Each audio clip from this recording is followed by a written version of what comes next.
నిజంగా Christopher Nolan కనుక పూరినట్టుంది నాకైతే. ఒక 10 ఏళ్ళు వెనక్కి వెళ్ళిపోయి ఆ టైం మిషన్‌లో నుంచి వెళ్ళిపోతే ఎలా ఉంటదంటే, ఒక చిన్న డిస్ట్రిబ్యూటరు ఎంత పెద్ద కల కన్నాడు. ఆ కలను నిజం చేసుకోవడానికి ఇంత పెద్ద సినిమా తీశాడు. నిజంగా hats off to you. Trailer చూసినాక థ్యాంక్ యూ. అభిషేక్ నిజంగా కళ్ళమ్మట నీళ్ళు వచ్చినాయి నాకైతే. ఎందుకంటే ఐ నో యూ. నీ డ్రీమ్ ఎంత బాగుండేది, నువ్వు ఎంత ప్యాషనేట్గా ఉండేవాడివో. Really really appreciate you. Thank you so much. ఇప్పుడు ఫస్ట్ సినిమా హీరోగా ఫెయిల్ అయిన ఒక అబ్బాయిని రెండో సినిమాకి 100 కోట్లు పెట్టి చేయొచ్చు అనే ఒక దమ్ము ఎక్కడి నుంచి వచ్చింది? దమ్ము కిషోర్ గారు చెప్పాలి. కిషోర్ గారు. ఓకే, నా తర్వాత ఆయన కూడా చెప్తారండి. సి, ఇప్పుడు మేము స్టార్ట్ చేసినప్పుడు ఇంత అనుకోలేదు, అంటే నేను ఆల్రెడీ ఇంటర్వ్యూస్లో చెప్పాను. బట్ చేస్తూ చేస్తూ ఉండే కొద్దీ మనకి రష్ చూసిన సినిమా ఎలా షేపప్ అవుతుంది అనేది చూసేదాన్ని బట్టి మనకు ఒకలాంటి కాన్ఫిడెన్స్ వస్తుంది. పాయింట్ 1. పాయింట్ 2, ఉన్నోళ్ళందరూ సినిమా కోసమే బతుకుతున్నారు. ఇల్లు లేదు, ఫ్యామిలీ లేదు, అటు లేదు, ఇటు లేదు, పొద్దు నుంచి సాయంత్రం ఇది తప్పితే ఇంకేం లేదు. అలాంటి టీంని బ్యాక్ చేయకపోతే ఇంకేం చేస్తామండి జీవితంలో? అది సక్సెస్ఫుల్ అవుతుంది, ఇంకేది సక్సెస్ఫుల్ అవుతుంది లైఫ్లో. కానీ end of the day it's a business. ఫైనల్గా ఎవరికైనా సరే ₹1 పెట్టినప్పుడు ఆ రూపాయి మళ్ళీ ఎటు నుంచి రావాలనేది ఒక ఉంటుంది. మీరు ఇప్పుడు ప్రొడ్యూసర్ ప్లేస్లో కూర్చుని మాట్లాడుతున్నారు, కానీ ఆయన అసలు ప్రొడ్యూసర్గా ఏ హీరోకి డబ్బులు ఇచ్చేవాడు కాదు. చాలా ఇబ్బంది పెట్టేవాడు. అంటే అంటే బాగా ప్యాషనేట్గా నేను చెప్పేది, వేరే ఉద్దేశం కాదు. సో నేను దీనికి కొంచెం డిఫరెంట్గా ఆన్సర్ చెప్తానండి. Steve Jobs said, if I knew how hard business would be, I would not have started this business. నాకు ఇది ఇంత కష్టంగా ఉంటుందని తెలిస్తే నేను చేసేటోని కాదేమో, కానీ you have to always go by your gut. అంటే మనం చూస్తున్నది మనకి నచ్చుతుంది, మనకు ఒక జడ్జిమెంట్ కరెక్ట్ అని మనకు నమ్మకం ఉంటే దాన్ని ముందుకు తీసుకుపోతూ ఉండండి. God is there to help, that's all. Abhishek గారు, ఇక్కడ జనరల్గా కొత్త డైరెక్టర్ అన్నప్పుడు ఏంటంటే టెక్నీషియన్స్ అందరూ కూడా పెద్ద పెద్ద వాళ్ళు ఉంటే వర్క్ ఈజీ అవుద్ది అనుకుని చెప్పి అలా వెళ్తారు. బట్ మీరందరూ కూడా, అంటే మీరు చేస్తున్న సెకండ్ ప్రాజెక్ట్ అయినా కూడా ఇంతమంది కొత్త వాళ్ళతోటి ఇంత పెద్ద ప్రాజెక్ట్ని, ఇంత పెద్ద డ్రీమ్ని ఇంత త్వరగా అచీవ్ చేయగలిగారు. ఏంటి, what is the reason behind it? So main reason ఏంటంటే, నేను ఎవరైతే టెక్నీషియన్స్ని నేను చూస్ చేసుకున్నా, I want them to travel with me. నా ఎంబడి ఉండేటట్టు ఒక 1.5. ఇప్పుడు మ్యూజిక్ డైరెక్టర్ ఉన్నాడు, మా ఆఫీస్లోనే ఉంటాడు. ఎడిటర్ మా ఆఫీస్లోనే ఉంటాడు. సో మ్యూజిక్ డైరెక్టర్ మ్యూజిక్ ఇవ్వాలని నేను వెయిట్ చేయ అవసరం లేదు. So I want people who can ఈ ప్రాజెక్ట్లో నాతో ట్రావెల్ అవుతాం, అందుకే అలా నేను సెలెక్ట్ చేసుకున్నాను. విరాట్ గారు సార్, అంటే ఇప్పుడు ఇందాక శివగారు అడిగారు, అంటే ఫస్ట్ సినిమా ఇదైన తర్వాత ఎలా తీసుకున్నారని. బట్ మీరు ఫస్ట్ సినిమా ఇదైన తర్వాత సెకండ్ సినిమాకి వెళ్ళేసరికి ఏంటంటే కొంచెం ఎక్స్పీరియన్స్ ఉన్న వాళ్ళు, ఎందుకంటే మీకు ఆ చాయిస్ ఉంటుంది కాబట్టి అలా చూస్ చేసుకుని వెళ్ళచ్చు కదా. మీరు అభిషేక్ నామా గారిని నమ్మడానికి, నాగబంధంలో పాట అవడానికి మీకు అనిపించిన బెస్ట్ రీజన్ ఏంటి? అదే సార్, చాలా స్టోరీస్ వింటుండే, కానీ అన్న ఒకసారి ఆఫీస్ పిలిచినప్పుడు చూసాను అనమాట. కంటెంట్ కానీ, ఆ విజన్ కానీ, విఎఫ్ఎక్స్ కానీ అవి చూసినప్పుడు ఒక గూస్ బంప్స్ మూమెంట్ అనమాట. ఇప్పుడు మీరు చెప్పారు కదా మీ కళ్ళలో నీళ్ళు తిరిగినాయి అని, సో నాకు అదే ఫీలింగ్. సో నన్ను నమ్మి నా మీద ఇలాంటి ఒక స్టోరీ అనేది నేను కూడా అలానే ఫీల్ అయ్యాను. నాకు కూడా కళ్ళలో నీళ్ళు తిరిగాయి అనమాట. సో అలానే చేశాను. అభిషేక్ గారు సార్, రాంబాబు గారు హాయ్. 10 ఇయర్స్ నుంచి మీ జర్నీ చూస్తున్నా దగ్గరగా. సార్ 19 ఇయర్స్కి వచ్చిన సార్ ఇండస్ట్రీ. 90s వచ్చింది, నేను దగ్గరగా చూస్తున్నా 10 ఇయర్స్ నుంచి. ఒక డిస్ట్రిబ్యూటర్గా, ప్రొడ్యూసర్గా, డైరెక్టర్గా మారిన తర్వాత ఈ మూడోట్లు ఏది మీకు టఫ్గా అనిపించింది? 3 టఫ్ జాబే సార్. డిస్ట్రిబ్యూటర్లో కూర్చున్నప్పుడు ఏందిలే అనుకుంటాము, ప్రొడ్యూసర్లో కూర్చుంటే వీళ్ళు ఏందిలే అనుకుంటాము. ఇప్పుడు డైరెక్టర్లో కూర్చున్నప్పుడు అర్థమైంది అన్నీ టఫ్ జాబే. ట్రైలర్ అయితే ఎక్స్ట్రాడినరీ ఉంది. Thank you. అంటే ఒక సినిమా తీసిన అందరూ పాన్ ఇండియా అంటున్నారు, కానీ ఈ సినిమాని పాన్ ఇండియా లెవెల్లో ఉంది. ట్రైలర్ అనేది చూస్తే థ్యాంక్ యూ. ఒక సినిమా హిట్ అయిన తెలుగు డైరెక్టర్లు చూస్తున్నాం, వెంటనే హిందీకి వెళ్ళిపోతున్నారు, ముంబైలోనే ఉంటున్నారు. ఇక తెలుగు హీరో ఇంకా చూడలేదు, ఎవరు తెలుగు ఇండస్ట్రీ వెంకే చూడలే. మీరన్నా మాకు ఉంటారు అందుబాటులో, మీరు కూడా అట్టే పరిగెడతారని. సరే ఒకటి చెప్పానంటే, నేను ఈ సినిమాని అందరు తెలుగులోనే పెట్టుకున్నా, చూసాం. ఇంక్లూడింగ్ విఎఫ్ఎక్స్ కూడా హైదరాబాద్లోనే పెట్టుకున్నా. ఎక్స్ట్రాడినరీ. 2 స్టేట్స్ నుంచే వర్క్ చేశారు. నేను అవుట్ ఆఫ్ స్టేట్ అసలు వర్క్ చేయలేదు. ఇప్పుడు మీరు అంతా విఎఫ్ఎక్స్ చూస్తున్నారు కదా, అంతా తెలుగు వాళ్ళు చేసిన విఎఫ్ఎక్స్. మీరు కమింగ్ నెక్స్ట్ ప్రాజెక్ట్ కూడా తెలుగు వాళ్ళతో ఉండాలని కోరుకుంటాం మేము మనస్ఫూర్తిగా. సో నేను తెలుగులో ఎంబడే ఉంటాను. అదే, all the best. Right, thank you. Producer గారు నభా గారు హాయ్ అండి. హాయ్ అండి. ఈ ప్రాజెక్ట్లో మీకు ఛాలెంజ్ అనిపించిన విషయాలు ఏంటి, మీరు నేర్చుకుంది ఏంటి ఈ ప్రాజెక్ట్ నుంచి? చాలా టఫ్ క్వశ్చన్ అండి. ఇట్లాంటి ఒక లార్జ్ స్కేల్ ఎపిక్ తీస్తున్నప్పుడు an actor needs to be very prepared to give what the director wants at that minute, because there is huge set. There are a lot of people always, being present for every scene anamata, and especially my character has, different emotional transition.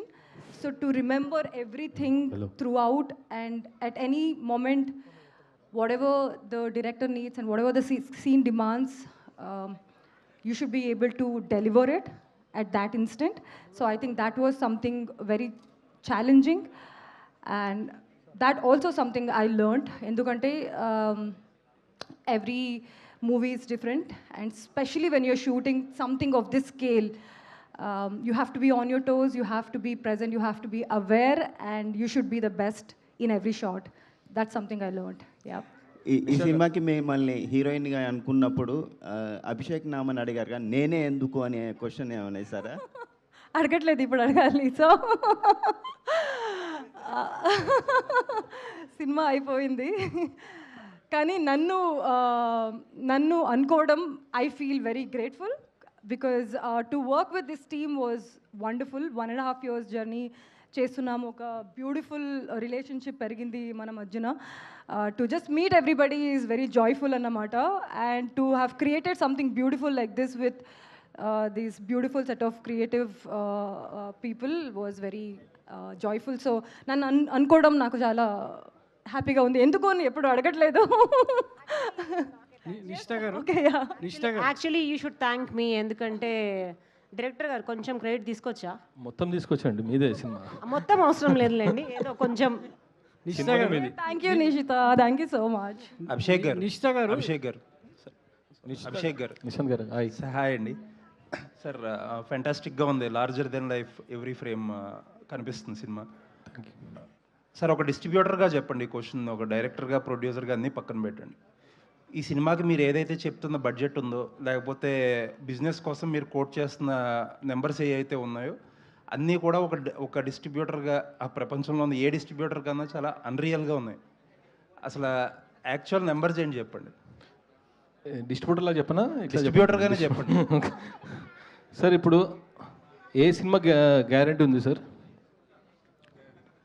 A cinema guarantee ఉంది అంటే ఏ సినిమాకి guarantee లేదు, but ఒక డిస్ట్రిబ్యూటర్గా అంటే మీ fundamentals మీకు తెలుసు. నేనే శ్రీమంతుడు చేసినాను, నేనే బ్రహ్మోత్సవం చేసినాను. ఏది గ్యారంటీ ఉంది? ఆ రెండు ఎందుకు చేశారంటే దాని వెనకాల ఒక లాజిక్ ఉందిగా. లాజిక్ ఏ ఉండదు సార్ సినిమా, దానిలో లాజిక్ అసలు అంటే నేను అనే పాయింట్ అదే, ఈ సినిమాకి అసలు అటువంటి లాజిక్స్ అన్నీ కూడా సార్ ముందు ఒక మినిమం గ్యారంటీ అనే ఉంటుండే.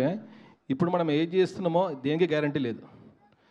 సరే, దీని మీద బెట్టు పెడితే 100% వస్తుందా అంటే అది కూడా లేదు. ఇప్పుడు నాకు ఒక్క పెద్ద సినిమా చెప్పండి, ఇంతకుముందు అన్నారు కదా బడ్జెట్లు అది ఇది, ఒక పెద్ద సినిమా చెప్పండి రికవరీ అయిందని. ఏది అవ్వలేదా? అంటే మీరు సార్ మీకు ఇంకా మా నంబర్స్ బాగా తెలుస్తుంది కదా, మీరు డిస్ట్రిబ్యూటర్ కాబట్టి మీరు బాగా చెప్తారు కదా సార్. నిషిత గారు, మీకు ఈ ప్రాజెక్టు ఫస్ట్ మీ దగ్గరికి వచ్చినప్పుడు అభిషేక్ గారు డ్రీమ్ అవ్వచ్చు, విజన్ అవ్వచ్చు, ఆయనకు ఉంటుంది, బియాండ్ ఇమాజినేషన్ ఆయన వెళ్ళొచ్చు. ఒక నిర్మాతగా మీకు ఎక్కడ కాన్ఫిడెన్స్, గట్ ఫీలింగ్ వచ్చింది ఇది ఖచ్చితంగా beyond limits, beyond the imagination cinema వస్తుంది అవుట్పుట్ అని? ఏ పాయింట్లో మీరు ఎక్కువ కాన్ఫిడెన్స్ని తీసుకోగలిగారు? అంటే ఫస్ట్ కలిసింది కిషోర్ గారు అండి, అభిషేక్ గారిని. సో అక్కడ ఆయన already strong pre production work చేస్తున్నారు, almost like 1 year sitting in the same room. చెప్పారు కదా, ఫ్యామిలీ లేకుండా ఇక్కడ అందరు మొత్తం టీం అంతా అలానే బతుకుతుంది. So we could see that passion, and ఖచ్చితంగా ఆ మనిషి డెలివర్ చేయగలడు అనే కాన్ఫిడెన్స్ కిషోర్కి వచ్చింది. అంటే నేను 10 years బ్యాక్ సాఫ్ట్వేర్ కంపెనీ పెట్టినప్పుడు, right out of college I had 0 credentials. అప్పుడు మాలో ఏదో ఫైర్, మాలో ఏదో కసి చూసి మా investors came forward, invested in us. అదే ఫైర్, అదే కసి నేను ఈ టీంలో చూసా, కిషోర్ గారు చూశారు. So that gave us lot of confidence. And first schedule చేయంగానే ఆయన చెప్పిందెంత తీస్తుందెంత మొత్తం ఆ కాన్ఫిడెన్స్ లెవెల్ పెరిగిపోయింది. అట్లానే స్టోరీకి సపోర్ట్ చేస్తా అట్లా బడ్జెట్ పెరిగిపోయింది. అభిషేక్ గారు ఇలాంటి ఒక ప్రాజెక్ట్ రావాలంటే విజువల్ గాను ప్లస్ ముఖ్యంగా కెమెరామెన్, గ్రాఫిక్స్, ఈ 2 పాత్ర చాలా ఇంపార్టెంట్. ఈ సినిమాకి వాళ్ళ కాంట్రిబ్యూషన్ గురించి, ఒక డైరెక్టర్గా మీకు వాళ్ళ సపోర్ట్ గురించి? 100% డిఓపి గారిది సపోర్ట్ ఆల్వేస్. డిఓపి గారు కాదు, art director, DOP, all the technicians support లేని ఇంత పెద్ద సినిమా తీయలేమండి. ఫస్ట్ అందరూ దీనిలో జీవించేస్తేనే ఇట్లాంటి అవుట్పుట్ వస్తుంది. అభిషేక్ గారు sir sir trailer visual feast అద్భుతంగా ఉంది. Thank you. ఇప్పుడు మేము చూసిన ఈ విజువల్స్ అన్నీ ఫస్ట్ పార్ట్లో ఉంటాయా, లేదంటే సెకండ్ పార్ట్లోకి ఏమన్నా ట్రాన్స్ఫర్ అవుతాయా? ఫస్ట్ పార్ట్లో సార్ ఇది. ఇంకా మీరు చూసింది ఖాళీ 50%. అభిషేక్ గారు ఇక్కడ అభిషేక్ గారు సార్. సో ఇప్పుడు ట్రైలర్ చాలా అమేజింగ్గా ఉంది. డిజిటల్ వరల్డ్ నుంచి డివోషనల్ వరల్డ్లోకి తీసుకెళ్తున్నారు ఆడియన్స్ అందరినీ. చాలా అద్భుతంగా చూడబోతున్నాం సినిమా. ఏంటి సార్ మీ ధైర్యం ఈ సినిమా ఇంతలా తీయాలి అంటే? ఇన్వెస్టర్స్ ఉన్నారు కదా అని సినిమా తీయడం వేరు, ఇలాంటి కథ చెప్పాలి, ఇలాంటి పాయింట్ ఆడియన్స్కి ఇవ్వాలి అనేది ఒక పాయింట్ వేరు. సో ఏంటి ఈ ధైర్యం మీకు? సార్ నా ధైర్యం ఏంటంటే ఆడియన్స్ సార్. ప్రతిసారి మంచి సినిమాని ఆదరిస్తారనేసి నాకు ఆ ధైర్యం ఉంది సార్. ఇప్పుడు ఈ బిగ్ స్క్రీన్ ఎక్స్పీరియన్స్ ఉన్న సినిమాలని ఆడియన్స్ చూస్తున్నారు. సో అంటే ఇది డ్రీమ్ 10 years బ్యాక్ అన్నారు, అప్పుడు తీయలేకపోయారా ఎట్లా, ఏంటి అది ఇప్పుడు తీయడానికి? 10 years బ్యాక్ ఏం కదండి. డెవిల్ తర్వాత ఆలోచన వచ్చింది సార్. 12 monthsలో సినిమా తీసినాను. ఇది 108 daysలో సినిమా తీసినాను. ఓకే. విరాట్ గారు 108, 107 సింగిల్ పార్ట్. ఓకే. విరాట్ గారు అంటే ఒక డివోషనల్ ఫీలింగ్ అనేది కనిపిస్తుంది సినిమా అంతా. మీరు ఇందాక అన్నారు మన పురాతన ఆలయాల గురించి, వాటి గురించి అంతా ఏంటండి అంటే మీకు పర్సనల్గా ఒక డివోషనల్ కనెక్టివిటీ అంతవరకు ఉంది ఈ సినిమా రావటం, మీకే రావటం వెనక ఆ కనెక్షన్ ఎలా చూస్తారు మీరు? అంటే ఫస్ట్ నుంచి ఆ దేవుడు అంటే ఇష్టం ఉందండి, కానీ ఈ సినిమాకి కొంచెం ఎక్కువ అయిపోయింది అనమాట. ఎందుకంటే ఆ ప్రాసెస్లో మీరు ఆ క్యారెక్టర్ చూస్తున్నారు కదా, ఆ ఎనర్జీ క్యారీ చేయడం అని అదంతా కూడా అంత ఈజీగా రాదని నేను బిలీవ్ చేస్తాను అనమాట. ఇప్పుడు మీరు అందరూ కూడా ఇంత ప్రేజ్ చేస్తున్నారు కదా, ట్రైలర్ బాగుంది, లుక్ బాగుందని చెప్పేసి. సో ఆ క్యారెక్టర్ కోసం బాగా దేవుని గురించి చదవడం కానీ, బుక్స్ కానీ అదంతా చేసినప్పుడు ఆ ప్రాసెస్లో దేవుడికి చాలా దగ్గర అయ్యానమాట. సో నేను అదే బిలీవ్ చేస్తాను, మా సినిమాకు కూడా ఆయన తెలియని ఒక ఎనర్జీ మమ్మల్ని సపోర్ట్ చేస్తుందని. వచ్చిన ప్రతి కంటెంట్ కూడా అలానే ఉంది, బ్రహ్మాండమైన విజయం సాధిస్తుంది. సో రేపు సినిమా కూడా ఒక హిస్టారికల్ విక్టరీ చేయాలని చెప్పి కోరుకుంటున్నాను sir. Thank you sir. Abhishek గారు లాస్ట్ క్వశ్చన్. యాక్చువల్గా డివోషనల్